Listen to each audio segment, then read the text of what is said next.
Good morning. Ngasigi runes ki reading haipetang yeng minarase ngasigi runes ki reading se group 1 group 2 aina khaido se ko number 1 or number 1 and number 2 and ha se ko number 1 dana karamba symbol lake yengase aduga number 2 dana hadi karamba symbol lake haidu haipet yengase ko ado sidagi aina hadi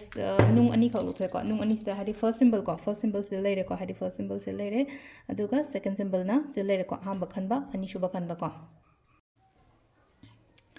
ꯑꯍꯥꯟꯕ ꯂꯥꯛꯏꯕ ꯁꯤꯝꯕꯜꯁꯦꯀꯣ ꯁꯤꯁꯤꯅ ꯑꯃꯨꯛ ꯂꯩꯅꯀꯣ ꯁꯤꯗ ꯂꯥꯛꯏꯁꯦ ꯑꯩꯈꯣꯏꯒꯤ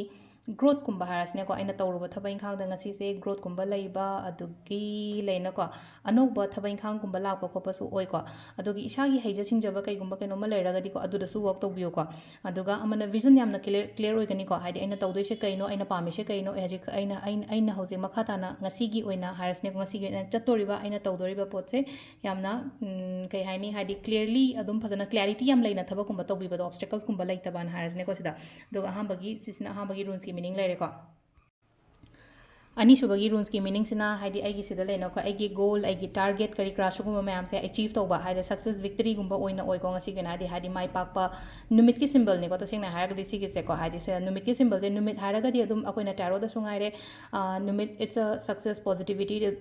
ꯄꯣꯖꯤꯇꯤꯚꯤꯇꯤꯗꯨꯅꯦꯕ ꯑꯗꯣ ꯁꯤꯗ ꯉꯁꯤꯒꯤ ꯑꯣꯏꯅ ꯇꯧꯔꯨꯕ ꯈꯣꯠꯂꯨꯕ ꯊꯕꯛ ꯏꯪꯈꯥꯡꯗ ꯁꯛꯁꯦꯁ ꯐꯖꯅ ꯂꯩꯕ ꯄꯣꯖꯤꯇꯤꯚꯤꯇꯤ ꯐꯖꯅ ꯂꯩꯕ ꯈꯣꯠꯄ ꯑꯗꯨꯃꯥꯏꯅ ꯇꯧꯔꯒ ꯂꯩꯔꯤꯀꯣ ꯑꯗꯣ ꯁꯤꯗ ꯂꯩꯔꯦ ꯑꯩꯈꯣꯏꯒꯤ ꯉꯁꯤꯒꯤ ꯑꯣꯏꯅ ꯍꯥꯏꯗꯤ ꯔꯨꯟꯁꯀꯤ ꯔꯤꯗꯤꯡꯁꯨ ꯊꯦꯡꯛ ꯌꯨ